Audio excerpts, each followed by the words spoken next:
Hey everybody, welcome back. It's Ree or Rebel Inc.'s Art here with another character design challenge. On today's episode, we are taking our second return to the witch topic. For today's theme, Storm Witch. I forgot what it was there for a moment. I gotta stop doing that. The video's right in front of me. I should know what I'm drawing. Anyway, we're back. And immediately for this design, I was very excited. I knew I wanted to go with something very otherworldly, very almost uncanny valley. I wanted to feel like they were trying their best to be human, but they just weren't quite getting it somewhere. And so immediately I wanted big, pupilless eyes and really frizzy hair to play on the idea of static electricity, and a big old fuzzy hat and very concealing clothing. And so I immediately got that rough sketch thrown down and started in with that cleaned up sketch. I had a ton of fun with this prompt. Getting to work with so many muted colors with such neon accents was such a fun little experiment in color. Right here I'm throwing a little weather vane as a hat decoration, which I should have colored or something because it ended up getting a little lost on the very dark hat. But I do really like that idea, so I'm glad at the very least that I went for it. And we've got their little arms holding their broom. To run some detail onto this little jacket they've got. One of the things that I wanted to do was have them have some very fluffy elements. So I gave them a very poofed out coat and a fluffy, I guess skirt underneath everything, and then a collar on their jacket to kind of represent storm clouds. And I think all of this I wanted to just use to contribute to this idea of this thing being very big, being very powerful, while still kind of being comforting and cute at the same time, which is, I feel, the relationship that a lot of people have with storms. They're scary, they're dangerous, they can do a lot of damage, but a lot of people find a lot of comfort in them. And so that was kind of what I was going for. Little finishing touches, give them a very kind of ratty, very well-loved room. And immediately I'm starting again on that line art. I had a hard time finding motivation to work on this, but when I was motivated to work on it, I was just blazing through it. So it took me all of Friday to get this done, hence why it's so late going up, but when I could actually get myself to work on it, I was having the time of my life. So I'm just heading in, putting in all those nice little details, all the funky little wrinkles on their face bandana and the buttons on their coat, taking care of that little belt sash. I think my favorite part of this design is a tie between the coat and the hat. The hat just turned out so very floppy and wonderful, and it made me really happy because for the longest time I've always loved the witch design, like elements, all the different aesthetic that goes into it, but the most important part of that to me is the witch hat, and I could never get the witch hat to look right.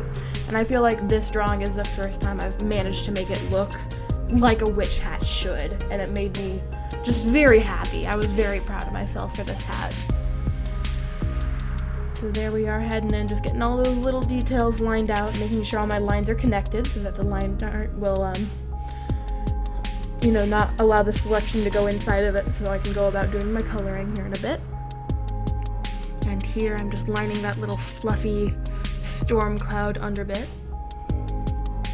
There's something about this design that makes me think Moomin, and I was trying to think about why my brain kept reading Moomin with this, because it's not an especially Moomin related design, and I've never actually seen Moomin, and I think the reason for it is because it reminds me of my best friend Lindsay, who, her art style is just very reminiscent of the cuteness and vague uncanniness that is Moomin. And so when I see those kinds of cute but unnerving designs, that's immediately where my brain goes, because that's very much the kind of thing I associate with her. So this is a patented Lindsay-inspired design, I guess you could say. I throw some feathers on there, and it's time to start throwing on those flat colors. So I mess around with a couple different colors here, and you're gonna see me change a couple things. But I wanted them to feel very, very not human. That was a design aspect I really wanted to push. So I gave them very gray skin, glowing eyes. I go with a very neon yellow here, but I end up toning down that yellow quite a bit. And I end up trading out that yellow ribbon on the hat for a teal ribbon, the color that the hat currently is, and switching the hat to a gray, because I want to keep the neon aspect to it very, I guess, limited. That way the neon that is there stands out a lot more. I don't want to kind of muddy the design down with too much brightness. But that neon teal hair was definitely something I wanted. I knew that from the very beginning. Had to have that turquoise hair. So here I'm just going in after getting the colors to relatively a point where I like them, going through cleaning everything up. Here you can see me darkening up the skin a bit. I didn't like how pale it was looking. I wanted it to be a bit more just kind of monochrome with everything else. I wanted it all to feel kind of like it was just bleeding in upon itself. And here we're getting those striped socks. It will not be a witch design of mine unless there's striped socks. It's a legal requirement. And I'm giving her those cutesy little combat boots. One thing I do wish I would have made myself do a bit more of is doing more patterns on the clothing.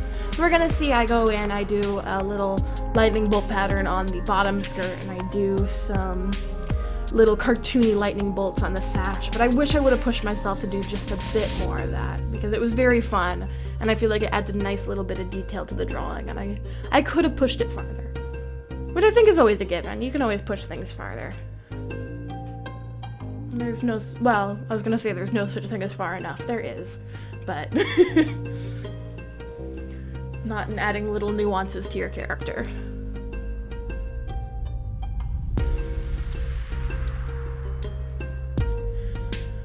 Finishing up cleaning the last of my colors, and then I'm gonna go ahead and head into my details.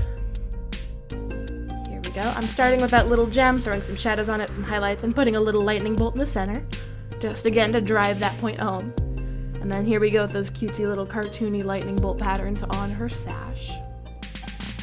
One thing that I am bummed that I forgot about, in the original sketch I had some lightning patterned scars building up from her hands all the way up her arm. And it was just something that, because there were so many long pauses in between me starting and finishing this picture, I completely forgot about it when I was doing the coloring process. And I'm a little bummed about that, because I feel like it could have added quite a bit. It could have been very fun. But, you know, there's something for next time. There I'm just adding a nice little electric glow underneath those storm clouds at the bottom of her skirt, just showing that they are ready to rumble. And here we go, I'm throwing on the shading, and I'm gonna go ahead and pull up the final project so you can see how it turned out.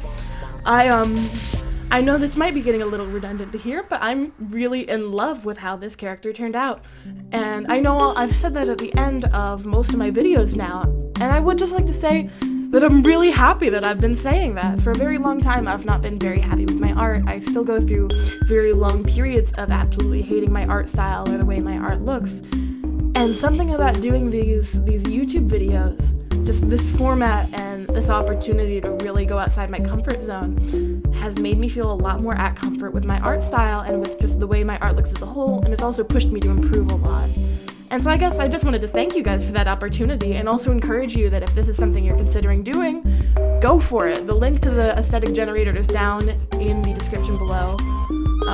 You should absolutely try this out, or just try out whatever art project you've been putting off. Going outside your comfort zone is the way to improve, always and forever, and I'll probably do a video on that later. But I'm just throwing those final details. Thank you guys so much for watching. You have a lovely day. Thank you for this opportunity. See you guys soon. Bye-bye!